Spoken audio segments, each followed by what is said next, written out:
Semenjak negara Indonesia ini dijajah oleh Belanda, sampai masuk ke zaman Orde Lama, Orde Baru, bahkan sampai di era reformasi saat ini, ternyata racun-racun pemikiran demokrasi itu sudah banyak divaksin, diimunisasi ke benak daripada masyarakat kita. Tidak terkecuali sampai di tingkat ulama pun banyak yang terkena virus-virus demokrasi tersebut.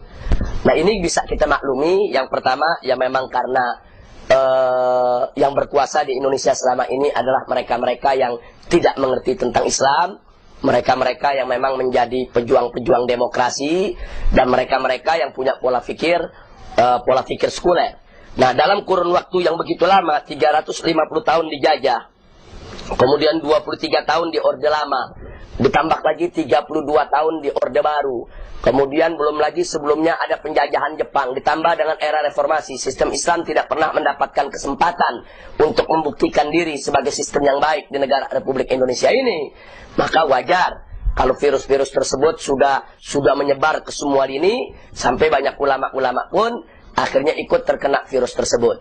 Nah, lalu bagaimana cara kita mengikis habis racun-racun yang ada di benak saudara-saudara kita, sampai mereka itu akhirnya mengidolakan demokrasi, mengagungkan demokrasi, dan lupa dengan sistem yang mereka punya sendiri?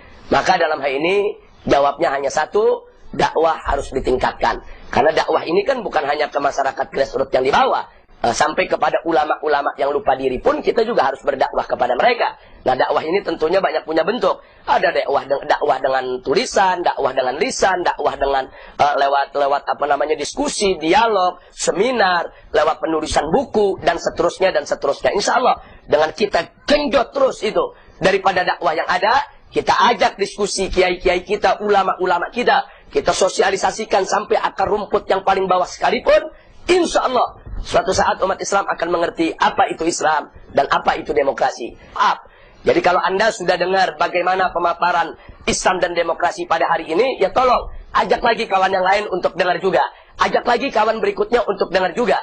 Ini merupakan tanggung jawab kita bersama, bagaimana kita sosialisasikan sampai akar rumput yang paling bawah, bahkan sampai para ulama yang ada di atas, semuanya, untuk kita sampaikan dakwah ini. Inilah Islam, inilah demokrasi. Insya Allah mereka yang tidak paham akan jadi paham. Mereka yang selama ini masih bingung, insya Allah akan menjadi obat bagi kebingungan mereka. Dan mereka yang lupa diri, insya Allah bisa tersadarkan lewat dialog, diskusi semacam ini. Amin ya rabbal alamin.